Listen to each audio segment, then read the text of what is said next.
का गुणगान कर पाए प्रॉपरली।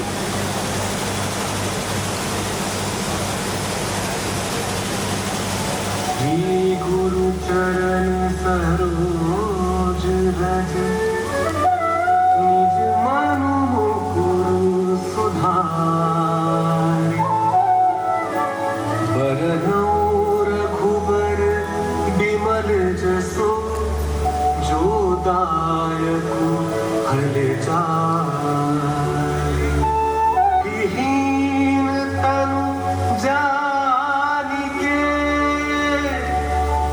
सुमिरो पवन कुमार बल बुद्धि विद्या देहु मोहि हरहु कलेश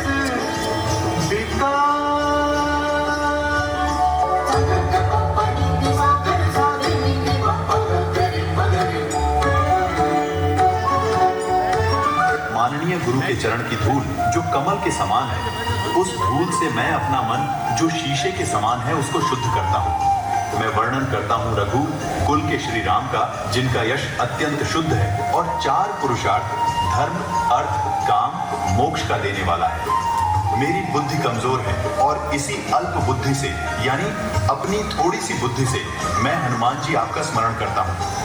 मुझे बल, बुद्धि और विद्या दीजिए और मेरे सभी क्लेशों को और विकारों को दूर कीजिए।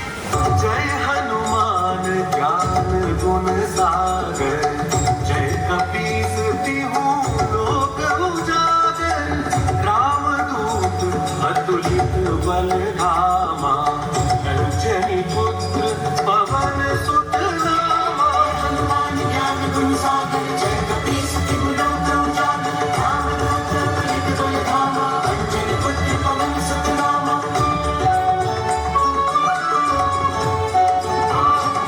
जय हो जो ज्ञान और गुणों के सागर है। कपियों के राजा, तीनों लोक, पाताल लोक, धरती लोक और आकाश लोक में आपकी जय है, सम्मान है। श्री राम के दूत, आप बल के धाम हैं, यानी आपके पास अतुलित, जिसको तौल नहीं सकते, बल है। आपकी माता का नाम अंजनी और पिता का नाम पवन है। महावीर विक्रम बजरंगी कुमति निवार सुमति के संगी कंचन वरन विराज सुबेसा कानन कुंडल कुंचित केसा। हे हनुमान जी, आप वीर नहीं महावीर हैं, विक्रम हैं, यानी आपसे युद्ध में जीता नहीं जा सकता और आपका अंग वज्र कठोर है। जिसकी बुद्धि दूषित है, जिसकी बुद्धि केवल गलत कार्यों में ही लगी रहती है, यदि वह आपका निरंतर स्मरण करे तो उसकी बुद्धि श्रेष्ठ होती है और जिनकी बुद्धि अच्छे कार्यों में लगी हुई है उनके संग तो आप हमेशा रहते ही हैं। आपके शरीर का रंग स्वर्ण के भांति है और वस्त्र सुंदर है। कानों में कुंडल है और केश यानी बाल घुंघराले हैं। हाथ वज्र और ध्वजा विराजे कांधे मूंज जनेऊ साजे शंकर सुवन केसरी नंदन तेज प्रताप महाजगवंदन। आपके एक हाथ में गदा है और एक हाथ में विजय ध्वज है। आपके कंधे पर मूंछ एक प्रकार की घास का जनेऊ है। आप शंकर के अवतार हैं और केसरी के औरस पुत्र हैं। आपका तेज और आपकी महिमा का वंदन सारा जग करता है।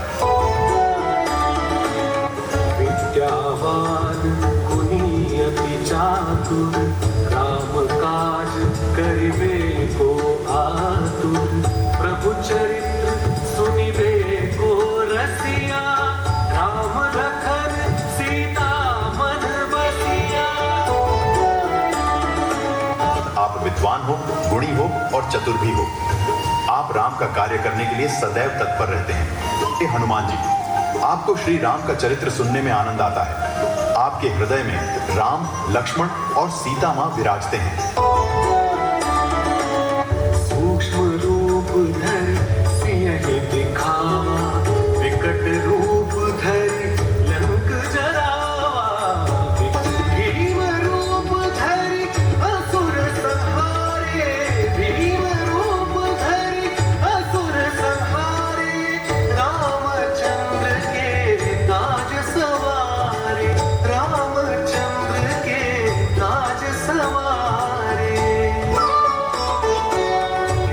आपने सीता जी को अपना छोटा रूप दिखाया था, अपना विकराल रूप दिखाकर आपने लंका को जलाया था, ने विशालकाय रूप धरकर असुरों का विनाश किया। रामचंद्र जी के सभी कार्यों को आपने पूर्ण किया। गाय सजीवन लखन जी आए, श्री रघुवीर हर्षि पुर लाए। रघुपति की बहुत बड़ाई, तुम मम प्रिय भरत ही सम भाई। राम राम जय राम राम, राम राम जय सीताराम, राम राम जय राम राम, राम राम जय सीताराम। आप संजीवनी बूटी लाए थे और लक्ष्मण जी के प्राण बचाए थे। तब श्री राम जी के होठों पर मुस्कान आई थी कि राम जी ने आपकी बहुत प्रशंसा की और आपको भरत के समान प्रिय भाई माना। सहस बदन तुम्हरो जस गावे, बस कहि श्रीपति कंठ लगावे। सनकादिक ब्रह्मादि मुनीसा, नारद सारद सहित अहिसा। जस गावे बस कहि श्रीपति कंठ लगावे, सनकादिक ब्रह्मादि मुनीसा, नारद सारद सहित अहिसा। श्री राम जी कह रहे हैं हनुमान जी से कि मेरा पूरा शरीर तुम्हारे गुण गा रहा है। ऐसा कहते ही सियापति श्री राम जी ने हनुमान जी को गले से लगा लिया। अर्षि सनक इत्यादि ऋषि, ब्रह्मा जी, मुनिजन, नारद जी, सरस्वती जी, शेषनाग जी, जन कुबेर दिगपाल जहाँ के, कवि कोविद कहि सके कहाते। तुम उपकार सुग्रीव जी कीन्हा, राम मिलाए राजपद दीन्हा। यमराज, कुबेर, दिक्पाल, सभी दिशाओं के रक्षक भी आपके गुणों को नहीं गा सकते, तो कवि तुलसीदास तो क्या ही गा पाएंगे। सुग्रीव जी को राम जी से मिलाने वाले हनुमान जी ही थे। राम जी से मिलते ही सुग्रीव और राम जी की मित्रता हुई और बाली का अंत करके राम जी ने सुग्रीव को राजा बनाया। तुमरो मंत्र विभीषण माना, लंकेश्वर भय सब जग जाना। जुग सहस्र जो जन पर भानु, लियो ताहि मधुर फल जानू। हनुमान जी को बंधन में बांधकर मेघनाथ रावण के समक्ष लाया। तब हनुमान जी ने बहुत सी हितकर बातें रावण को समझाई। तब उस सभा में विभीषण जी भी थे, जिन्होंने पूरे ध्यान से हनुमान जी की बातें सुनी। और बाद में जब रावण ने अपमान करके विभीषण जी को लंका से निकाला था, तब